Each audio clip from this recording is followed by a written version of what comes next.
பாலியல் வன்கொடுமை வழக்கில் கைது செய்யப்பட்ட ராம்சிங் தூக்கிட்டு தற்கொலை செய்து கொண்டது பிரேத பரிசோதனையில் உறுதி செய்யப்பட்டுள்ளது. பிரேத பரிசோதனைக்கு பின்னர் அவரின் உடல் அவரது பெற்றோரிடம் ஒப்படைக்கப்பட்டது. இது பற்றிய கூடுதல் தகவல்களை தருகிறார் செய்தியாளர் கௌதம். குற்றவாளி ராம்சிங்கின் பிரேத பரிசோதனையானது டெல்லியில் உள்ள எய்ம்ஸ் மருத்துவமனையில் இன்று செய்யப்பட்டிருக்கிறது. 10:30 மணி முதல் 12:30 மணி வரை சுமார் 2 மணி நேரம் இந்த பிரேத பரிசோதனையானது நடைபெற்றிருக்கிறது. 3 பேர் கொண்ட மருத்துவர் குழு இந்த பிரேத பரிசோதனையை நடத்தியிருக்கிறது. பிரேத பரிசோதனையின் அறிக்கையை மருத்துவர்கள் இதுவரை அதிகாரப்பூர்வமாக வெளியிடப்படவில்லை.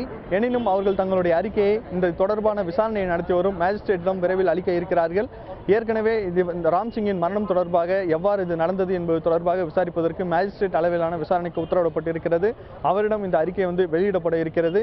எனினும் நமக்கு கிடைத்த தகவலின்படி தூக்கு மாட்டிக் கொண்டதால் தான் அவர் இறந்திருக்கிறார் என்பது தெரிய வந்திருக்கிறது. இது தற்கொலையாக இருப்பதற்கும் நிறைய வாய்ப்புகள் உள்ளதாகவும் தெரிகிறது.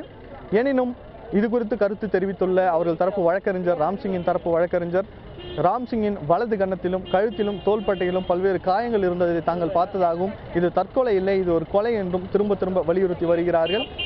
இதுவரை அதிகாரப்பூர்வமாக இந்த அறிக்கை வெளியிடப்படாத காரணத்தினால் அவருடைய அறிக்கை வெளிவரும்போது நமக்கு முழு விவரமும் தெரிய வரும். தற்போது ராம்சிங்கின் பிரேதமானது அவருடைய பெற்றோரிடம் ஒப்படைக்கப்பட்டிருக்கிறது. அவருடைய சொந்த ஊரான ராஜஸ்தான் மாநிலத்தில் உள்ள கரோலி என்னும் இடத்தில் இறுதிச் சடங்குகள் செய்வதற்காக கொண்டு சென்றிருக்கிறார்கள். புதிய தலைமுறைக்காக புதுடெல்லியிலிருந்து ஒளிப்பதிவாளர் நீலேஷுடன் கௌதம் கார்த்திகேயன்.